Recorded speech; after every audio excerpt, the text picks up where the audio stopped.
Grabe, balik semis na ang Barangay Ginebra matapos talunin ang Meralco Bolts sa isang do or die game kanina na muntikan pang mauwi sa Rumble matapos ang crucial call ng referee sa isang play.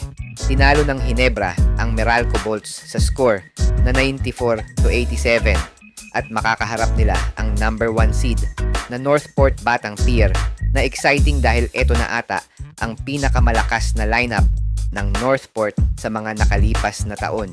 First half ay halatang wala sa momentum ang Ginebra, falling 32-19. Pero matapos ang ilang timeout ay halatang nag-adjust si Coach Tim para tapyasin sa isa ang abante ng Bolts sa pagtatapos ng second quarter.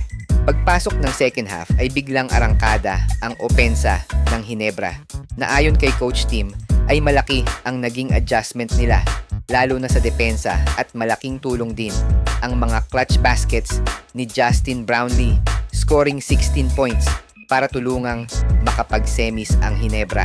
Nabokya naman ang import ng Meralco na si Akil Mitchell na may 2 of 11 lang sa field at malimitahan ang scoring nito sa 12 points kasama si Chris Newsome na umiskor ng 22 points at Bong Quinto na may 16 points.